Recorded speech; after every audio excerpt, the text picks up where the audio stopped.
Hi girls, we are back again. Hi, I'm Shalini Mittal. And I'm Shani Jaiswal. So we are back again as promised with our another video on floral oriental collection paper, and we are going to make beautiful daisy flowers today for you. If you have any questions, please shoot out your questions in the comments below. We will try and answer all the questions, as many as possible. And before we go ahead, I would like to show you the flowers which we have ready in our hand. I'm sure you all would love to see them.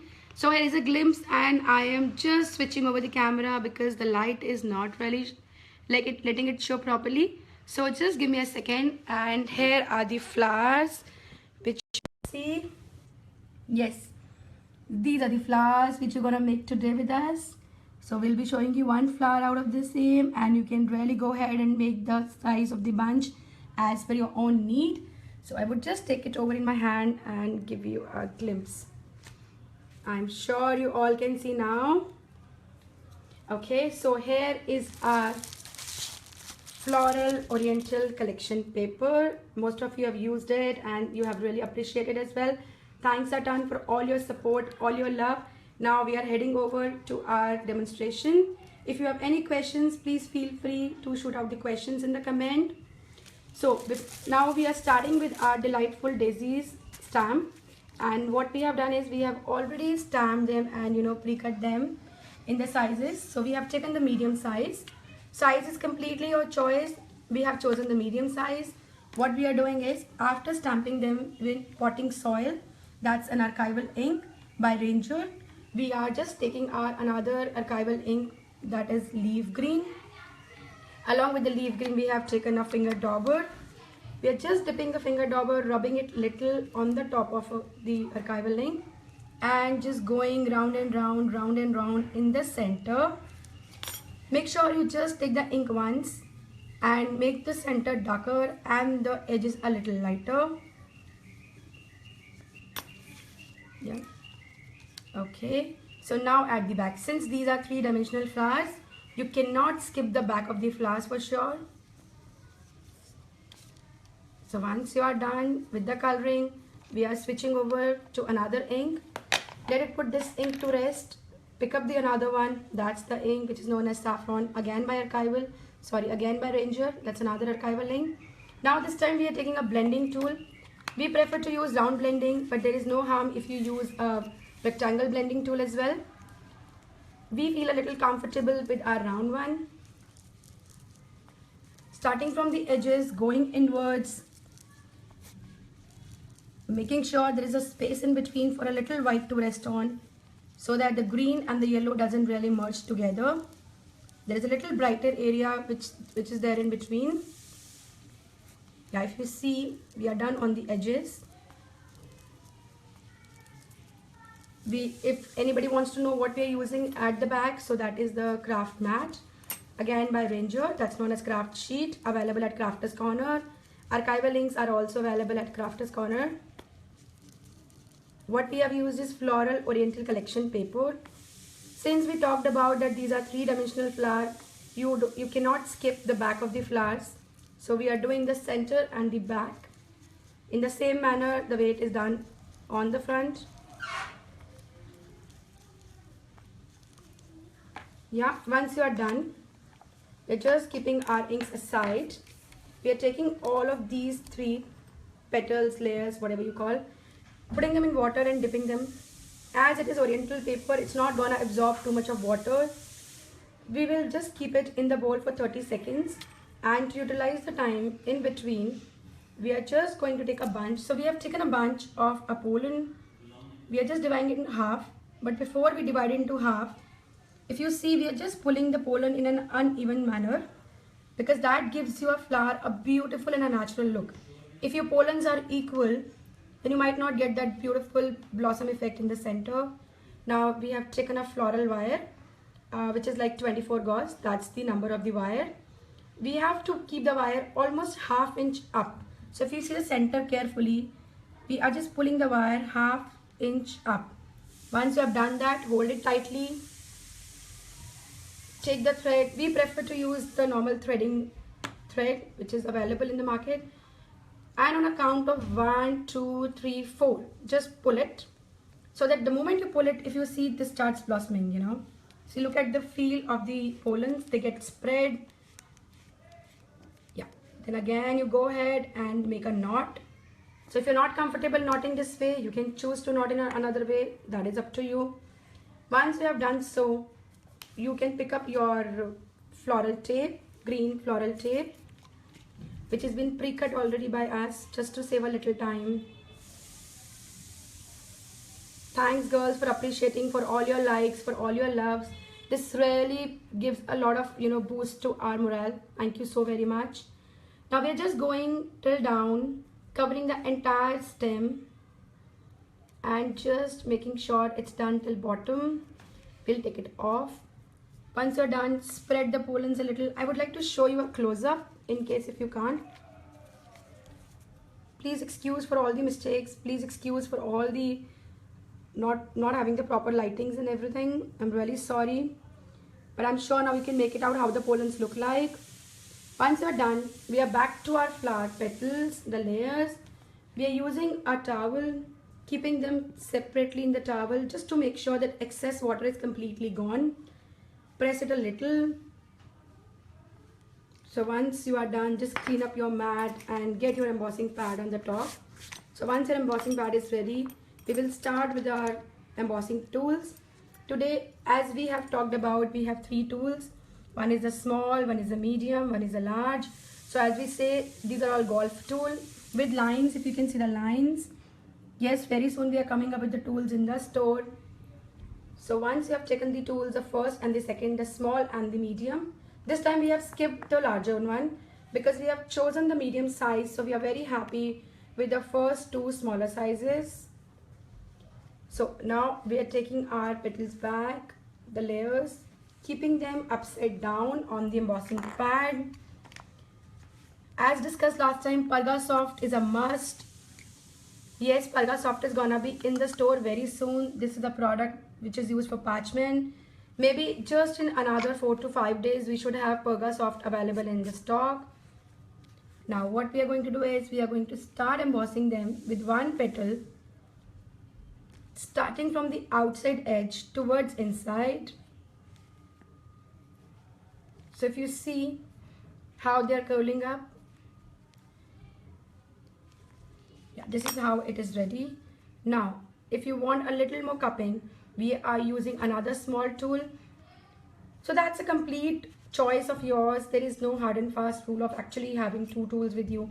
If you're happy with 1 tool, 1 embossing, please go ahead. If you think you need to emboss it a little more, then you can have 2 sizes. I mean, that's completely your outlook. It's your call how you like it. So if you see, after using the second tool, it really gives you a better look. So if you see, now we are going to pinch them. If you see, we're just pinching the tips of it. Yeah, if you see this. So that is how we are going to go on all the petals and all the layers for you.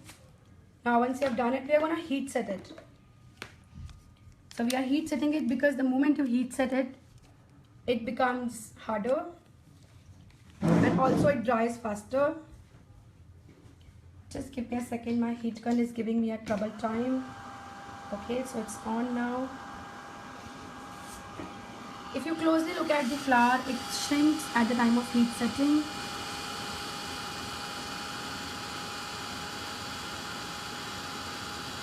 The reason behind the heat setting is that once we are going to emboss it from the center, we would get a beautiful look. We can emboss, we can heat set it later, but you know, for all written trial methods, we understood that heat setting first is a better idea. But again, as I said, there is no hard and fast rule for anything, so you can choose to do what you like to. Again, just to save on some time, we have the 3 layers ready for you already in hand. So the first layer we are going to complete first. Okay, so here what we have done is, I would like to repeat this step in case you have missed. We have embossed it from the back. Once we have embossed it from the back, we have turned it upside down, that is the right side on the top and the back side at the back. And now we are embossing it from the center with the ball tool. Over here we are using tonic ball tool, but again that is your call which ball tool you want to use. Another thing is ball tool will vary as per the size of the flower petal. So if you're using a small, so there will be a small ball tool. If by any chance, if you prefer to use anything which is bigger in size, then maybe the ball tool will differ. You can use this size. So we have taken a size which was appropriate as per the center of the flower. Once you have done that, you can take your piercer, you can take any your pokey tool, or maybe you can use any of your craft tool, and just make a small hole in between. But as you see, this much hole is not just enough to adjust this pollens very nicely. So what we need to do, once you have done that hole, we are going to take a scissor. We are going to give it slits. If you see, you can use a fussy cutting scissors for the same. You can use any parchment cutter for the same. You can use any precision scissors what you have. What we are using over here is Martha Stewart fussy cutting scissors, which is one of the best scissors we have come across after the Carla scissors, of course. That was one scissors which was really favorite to us, but unfortunately it's not coming anymore. So we chose to use this Martha Stewart one, which is really good. So once we are done, we are taking the first layer and just sticking it with tacky glue. The first layer is the foundation of your flower, so you have to be very careful while applying the glue on it. The glue has to be very much nicely done on the edges of the pollen. First layer, I repeat, is the foundation of your flower, so you really need to be very careful. Make sure that you rest your flower there and then. You give it some good drying time, and you have to heat set it. If you don't want to heat set, then maybe you can keep it for another 20 minutes. So if you're making 20 flowers altogether, or if you're making 10 flowers altogether, it's a very good idea to make all first layer ready first, and then let it dry and come back to it later. We already have one layer which is dry for you, so we are keeping the one which we just did for you aside, and now we are hopping on to second and third layer.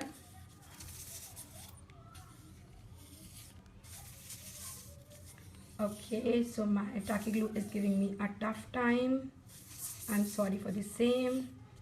Maybe it needs a good shake. Okay, so here we go. I hope girls you're liking it. Please, if you're liking it, just do leave some love, some hearts, some thumbs up for us. This really boosts our morale for getting more and more for you, more and more videos for you, more and more tips and techniques for you. Please do leave your beautiful comments. If you feel something is missing, do let us know. Do share your feedback with us. So here we go. Now, some important thing which I would like to say here.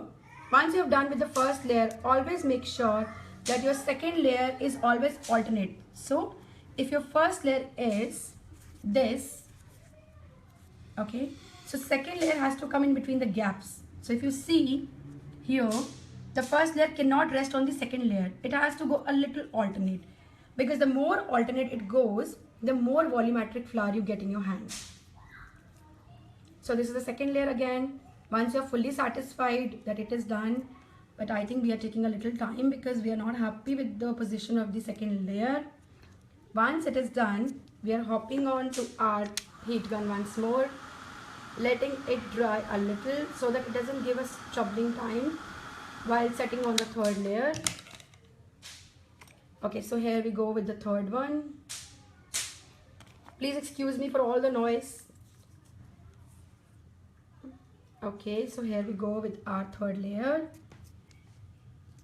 So again, the third layer has to go alternate. The more alternate it goes, the more volume you get in the flower. So it's always a very good idea to go alternate. So even if you have lesser number of layers, it will give you more volume. Even if you have 10 layers, you cannot get good volume if you join it one onto one. So if you see, that's how the flower is ready. All set, go for you. Now definitely there is a little jazzing up left for the flower, but before we get into jazzing up, here we are drying it a little so that it can take the weight of all the embellishments coming on the top of it. Thank you so much girls for joining in. Those who want to know the die name and the stamp name, it is a stamp by Heartfelt Creations, which is known as Delightful Daisies, and the die is also the matching die. It's all available in Crafters Corner. Now I have two more beautiful products to go with. One is of course our beautiful Dress by Craft Sparkling Dust, which has given us immense love and support in the market. People have really loved our product. I'm so happy that you all have been able to get the product very well in your hand and you are loving it like anything. So here is our sparkling dust. As you see, it sparkles like anything. Now to stick the sparkling dust, you have a choice of products. Here what we are using is Distress Crackle Paint, but you can always use Glossy Accent, you can use Studio Multi Matte Medium, you can use Art Glitter Glue, anything which is clear, you can use any of them. But now when we are using the crackle, we are just giving it a very thin layer and we are just rubbing it off a little. We are not really putting it too much. We don't want too much. We are very happy with the less. So our funda is always the same. So we avoid more the merrier. We are always like the lesser the merrier. So we are just going a very little on the top of the petals. Now we are putting generously our sparkling dust on the top of it, rubbing it off, taking off all extra, and as you can see, our flower is ready. Yes, it's all ready. So once it's gonna dry, it's gonna give you two beautiful looks. First, since we have used crackle paint, it will be cracking very nicely, very finely, very gently. Very small cracks would be there. And another look is our sparkling dust. And there you go with the entire bunch. And those who don't know, I would like to tell them that we have already done with these flowers, that was with Floral Exotica paper flowers, which is again done with Dress My Craft products. One is a sugar frosted powder and one is a Floral Exotica collection. If you would like to see these videos, this video will be on YouTube by tomorrow. Otherwise, it will be available again on our timeline. We also have last videos available on our timeline and on our YouTube screen. Please like and subscribe Crafters Corner screen for more and more videos in future, because now we are not gonna stop. We are gonna give you many more techniques, tips, videos, a lot of things coming online. We are trying and getting you something on mixed media very soon. So please be ready for the same. If you have any questions, if you have any queries, please get in touch with us. We would love to do something which you would like to see from our side. Here is another glimpse of the beautiful flower, which is already done by us. Yeah, if you see, this is done with our frost sugar. So if you can feel the sugar a little, yes, here I can capture it. And here is our sparkling dust, if you can capture. So one is a granuled powder and one is a complete dust, which is very light in weight. You can use it for making embellishments. You can make it for mixing with anything. If you have any embossing powders, please go ahead and mix it with your embossing powders. If you have any spontaneous products, you can mix it with them as well, and you'll get a beautiful, amazing look with them. So here we are there to say bye. So we are all signing off now. Shalini Mittal and Shalini Jaiswal. Hope you like the video. Do leave your love and comment for us. And see you girls. Bye bye.